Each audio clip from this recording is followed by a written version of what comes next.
I'm on the ground. He's on the ground with me. I yell at Suzanne. I said, "Run, Suzanne, he's not dead."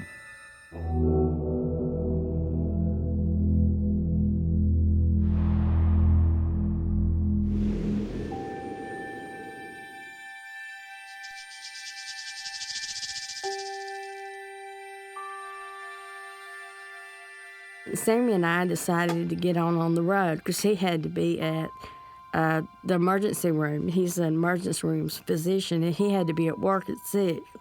It was cold. It was misting rain. We left, heading home around 1:30 or so, and we came up on a vehicle that was stalled. There was a man standing outside the vehicle. He was had his arms crossed. He appeared to be cold, almost shivering. He was probably about 6'2", 6'3". He had on a cap. He had on a pullover sweater and some jeans.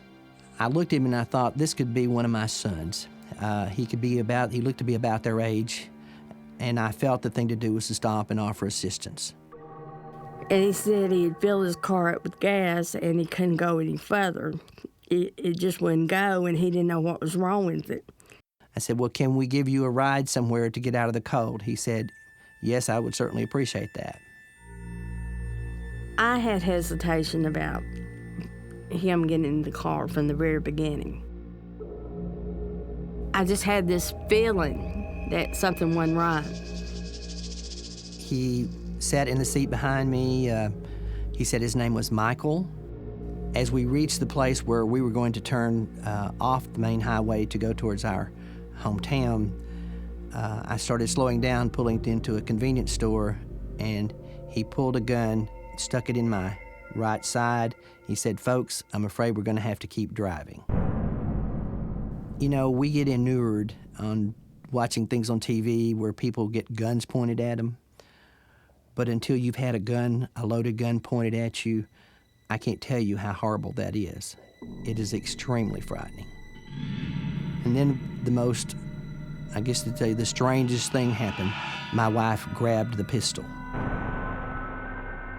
And we wrestled with that gun until he made the statement. That's what that old man did when I killed that old woman. And I knew he had committed murder. And I let go of the gun.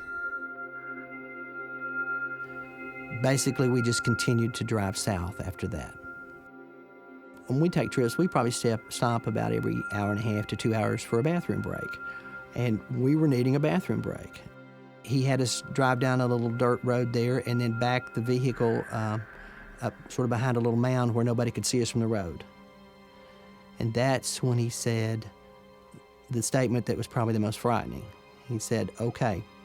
He said, "I'm taking the safety off the gun."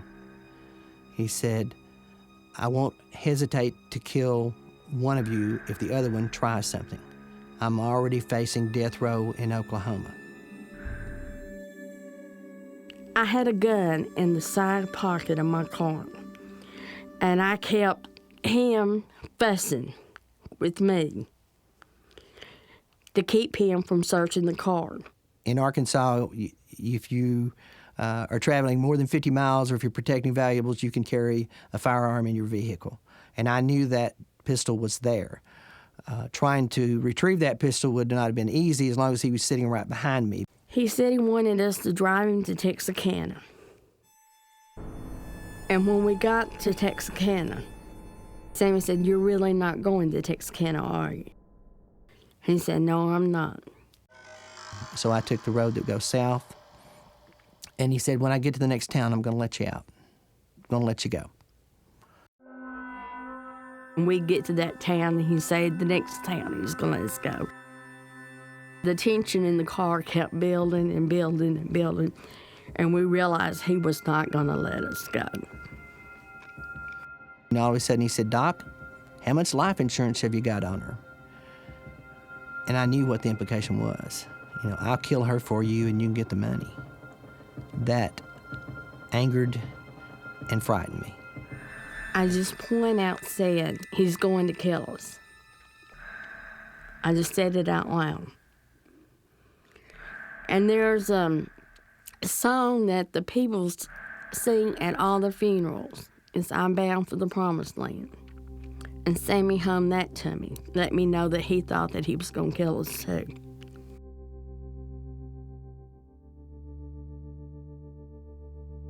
I began to tell him I had to go to the bathroom again. I really need to go. I actually began to squirm. I was faking all this.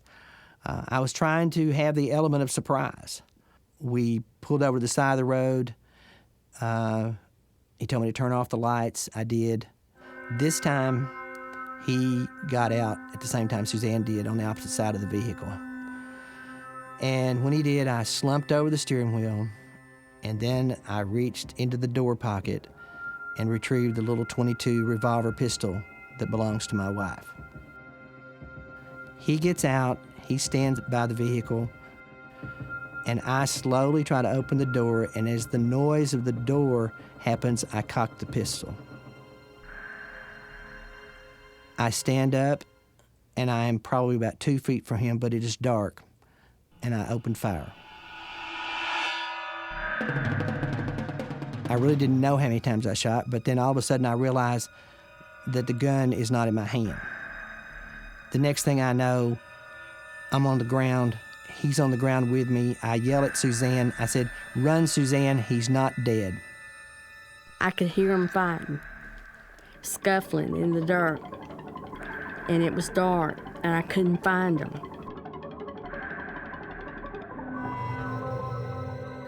His pistol is between us, and I see it, and it's pointed right at my stomach. And I get a hold of it and try to wrestle it away from him. I'm very fearful he's going to shoot me. Then all of a sudden he pulled it away from me, and then I realize I am being hit in the head over and over again. And my little voice in my head said, "Go down and play dead." So I immediately fell to the ground, and I'm lying there, and I'm figuring, well, I turned my eyes to heaven and I said, "Lord, I'm coming home." And then all of a sudden I hear this little voice come running around and said, "Don't kill him, don't kill him." It's Suzanne. He said, "I'm not going to kill him, bitch. I'm going to kill you."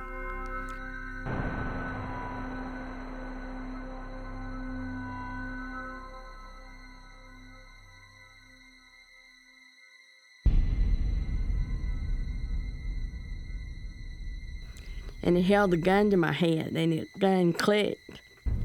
And then he turned the pistol around and hit me in the head right here. And my knees buckled to the ground. We're right on the edge of the road. I said, "Suzanne, we've got to get out of the way. We've got to get out of the way. He's liable to run back over and kill us or come back and shoot us." And just sort of tried to lift her to move out of the road. Finally got her enough out of the road, and then I laid down on top of her.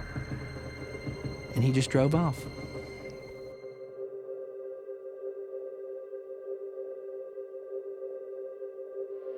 I hugged Suzanne, she hugged me, and I said, "We're alive. We're alive." It's such a flood of relief to know that you're alive.